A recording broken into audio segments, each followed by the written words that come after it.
I'm really delighted to have you here today. And after we spoke at the Feminist Future event when we met in Vienna, I was really inspired and I felt it was important to give you space here in Northern Ireland in the current political climate.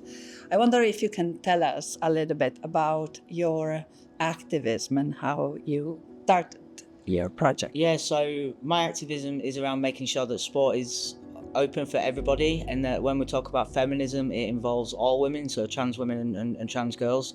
And for me, as a rugby player, I played women's rugby for 26 years, and I got told that if I came out as trans that I'd be kicked out of the Women's Super League and the Premiership.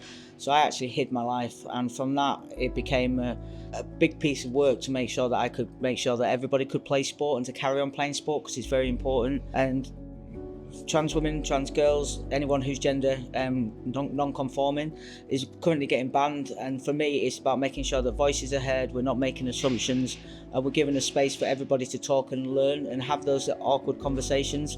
And that's where my activism has come from, to make sure that everything is open. Sport doesn't just mean that we learn the rules, it means that we learn things for our adult life as well. So we learn problem solving, we learn peer support, we learn timekeeping, we learn so much that we take into our adult life and even our working life, and it's been removed from that demographic of young people. So we need to make sure that everybody has a voice in this space.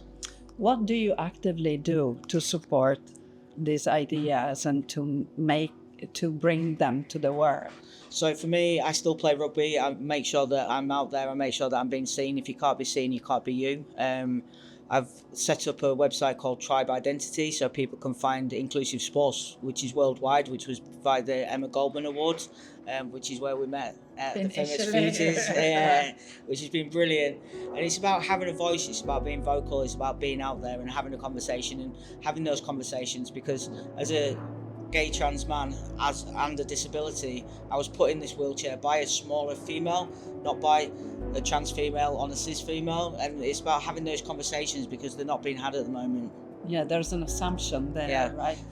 Obviously, rugby meant a lot to you while you were growing up. Can you tell us a little bit more about your encounter with rugby? Yes, so I started when I was about 11. I've been playing football.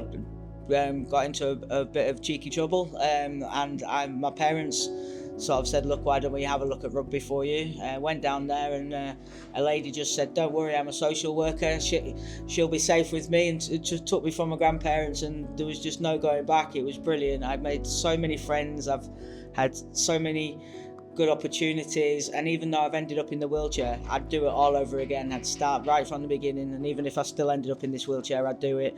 It's brought me friendships, it's brought me skills, it's taught me how to move on in life. I lost my parents when I was young, and rugby was my one constant, and that was why I was so scared to lose that and to come out as trans and who I was. And my parents let me be who I was. They didn't force me into any stereotypes, and I think that's how we need to be with young people today. We're going into a future that is not a binary future, and we need to make sure that everybody has access to sport. It's a human right, and nobody should have that right to take that away from us. Yeah, and education is very important. Definitely. Education at the moment, we're seeing people being homeschooled, people coming out of school, and parents don't know where to turn and where to have. And sport gives you that home life. It might be that coach that you go talk to about your gender. It might be that coach you talk to about your sexuality. It might be the first aider.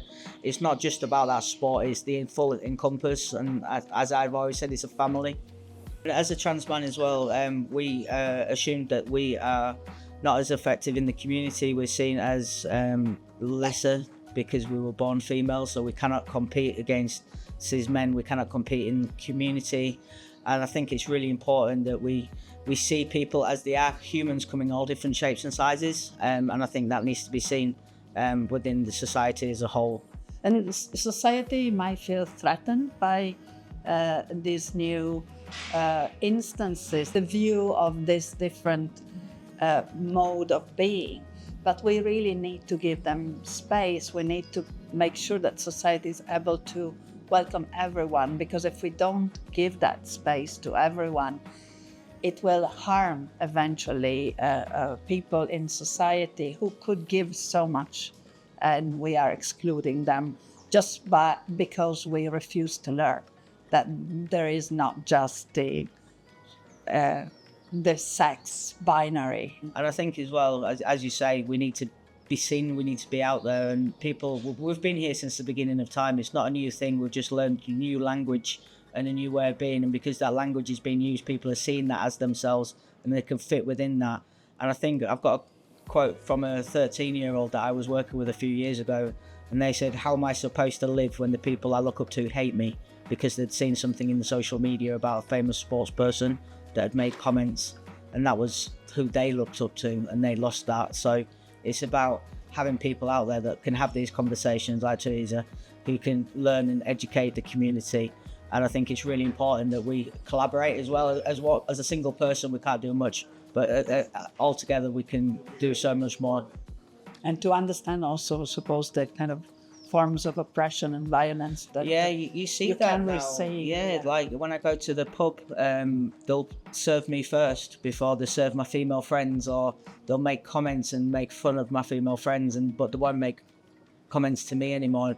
And you see that difference in the misogyny as well that comes with that, unfortunately. And we're seeing that in society. Young people are copying the older generation, and we're seeing these conversations that are coming out with young boys and young girls at the moment in society. And we need to stop that, because we don't know who might be in that community. We don't know who's trans, we don't know who's gender non-conforming, we don't know who's non-binary, we don't know who about people's sexuality, and we're just all making assumptions that everybody's within the binary and with the cisgender.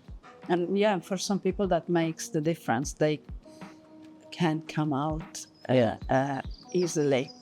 I get a lot of messages on Instagram and social media from young people saying, I'm a trans boy, I didn't know I was allowed to play sport. And I had one from a young trans guy that was in a wheelchair as well that said, I'm trans too, like you. And those are the things that reach out and really make you feel that I wish I'd come out when I was younger, and I wish I could have done that, but if I hadn't, I wouldn't have been on this journey that I am now, to be able to support and to be able to have these conversations. And it's given me a safe space to be who I am today, and for all the amazing people and all the amazing women that allow me to be the man that I am today has been great. That's great. Thank you.